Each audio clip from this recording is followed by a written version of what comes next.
someone comes to you today and says, Liam, all right, I'm ready to go on LinkedIn. What's my first step? What are you sharing with them? Great question. So the first thing is you want to start with your profile and make sure that it's a landing page. I mean, I think that the term profile is almost a misnomer. Think about LinkedIn as your professional landing page. Everything that you do on the platform comes back to your profile. People are going to land there. You want to make sure you have a nice banner. Canva has 10,000 banners that you can choose from for free for LinkedIn banners. So anything's better than the default gray, right? Somebody looks at your profile and they see gray. You don't want them to just see, unless that's like your color palette, but like you want to put in some effort there, right? A headshot. Don't take a picture of yourself in the back of an Uber. Like this is the headshot that follows you around all over the platform. So make sure it's recognizable. Make sure that your face is centered. Make sure it's a large, like sort of right up front, and you're smiling and you look approachable. Your headline is going to be, again, like I often say, every action you take on LinkedIn is a micro ad for your personal brand. And that's powerful. And so you want to make sure that whenever you do leave a comment on a post, the first 50 or 60 characters of your headline convey to whoever's looking at your comment exactly who you are and what you want them to take away from it, right? So for me, it's personal brand strategist and networking coach. Like that's what I want them to know I'm doing before anything else. Okay. And that follows me everywhere on the platform. So make sure that your headline is really buttoned up. I typically tell people, put what you do, then put, a section that's sort of who you help and what you help them do. And then the third sort of section of your headline should be something a little bit more personal, something that lets people get to know a bit about you that they can't tell from your professional experience. So for me, I talk about the fact that I'm a blockchain and artificial intelligence bull. I'm very bullish on those two things. I talk about the fact that I'm a family man first. Tells people I have kids, right? I talk about being a hot sauce aficionado, which is probably my most successful icebreaker if I have to pick one, because people actually send me hot sauce on a regular basis now, and they will tag me in on things where they see hot sauce conversations happening on the platform. So the whole idea of a personal brand is to make it so that people are thinking about you when you're not in the conversation or you're not in the room. Yeah. And so having a really good profile set up is good. Your about section should be more than just the standard, like 300 characters. You have 2,600 characters to work with. You can tell a really good story in 2,600 characters. So talk about what you do, how you got there, why it matters to you. There's an opportunity to really bring people into who you are and what you do and why you do it. That's a very powerful thing. So the profile is the first thing I'd say is very important.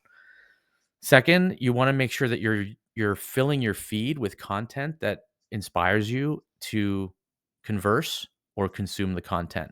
So a lot of people think, I'm going to show up on LinkedIn, I'm going to create some posts, and then boom, I'm going to be Gary Vaynerchuk. And it doesn't happen that easily, obviously. Right. If you really want to leverage the platform effectively, you need to make sure that you have plenty of content to work with. So find people who are having conversations on the platform, find people who are posting content regularly. You can leverage LinkedIn search to find people by specific industry, by specific company, by title, by topic, right? There's no shortage of ways to find interesting content on the platform. You just have to think a little differently about it than you traditionally have thought about it. And then, grow your network. That's the other thing, right?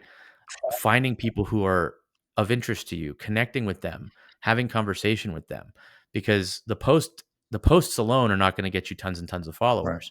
You have to start building your network of new people who are showing up every day. And again, if only 5% of people are posting content on a weekly basis, that gives you an opportunity to get ahead of the curve just by being in the conversation on those people's content. So really spend time trying to curate your feed. Think strategically before you start following people. What am I trying to do on LinkedIn? Am I trying to surround myself with all of the most, the thought leaders in the revenue operations space? Am I filling my space with people in the branding space? For me personally, I work a lot with small business founders, entrepreneurs, coaches. So that's where I'm spending a lot of my time. Building connections with those people, commenting on their content, having them comment on my content. Mhm. It just starts a conversation. So you're always in conversation with your ideal customer profile, or your target profile. So, for example, 3 years ago, I was adding every COO in Washington D.C. to my network because I wanted to see if I could get another job in operations. Mhm. And you want to be on the radar of people who have opportunity. So that's the other thing. And then the third piece is really that content piece. So notice how I put the content piece last, Yeah. because you've got to check the first two boxes, right? Um, and once you've done that, then you can start focusing on the content piece. And I tell people to think about content on LinkedIn in three different buckets, because you don't want to just be a one trick pony. You don't want to be blasting people with the same thing over and over and over again, because it just, people don't like getting talked at. Mhm. They want you to talk with them. And so I typically encourage people to break their content into three buckets. The first is your skills bucket. These are the posts that you're going to talk about what you do, why you do it, who you help, and how.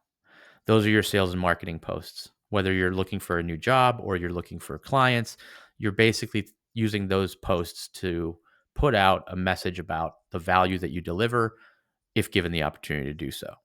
The second bucket is fascination. People love consuming content that people love creating. If you love to create content about artificial intelligence, people are going to sense that passion, and they're going to sense that you are really fascinated by that topic. It's also going to come naturally to you. So a lot of people are like, I don't know where to start on LinkedIn. Like, how many times can I talk about accounting or Mhm. law or whatever?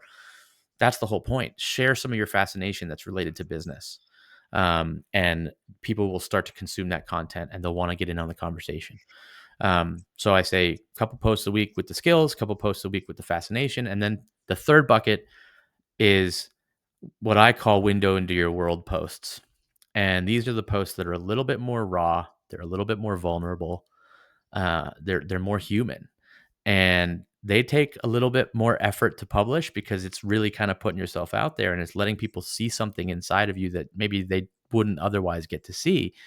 But it's also highly relatable because it's a little bit more vulnerable, and it's putting yourself out there. So for me, I'm talking about my weight loss journey, right? Not necessarily a comfortable topic. It's acknowledging that you're struggling with something, but everybody wants to lift you up. They want to see you succeed. I talk about being a working parent, about being a first-time founder, about my wife. I talk about her all the time because she's just such an inspiration to me. So I think those are the ways that I encourage people to think about LinkedIn. And if you do all those things in parallel with one another, in congruence, you'll start to see a pretty big impact pretty quickly. Mhm. But I think the challenge is that a lot of people pick one of those areas, double down on it, and then realize they're not seeing as much traction as they'd like, and then they stop. Yeah.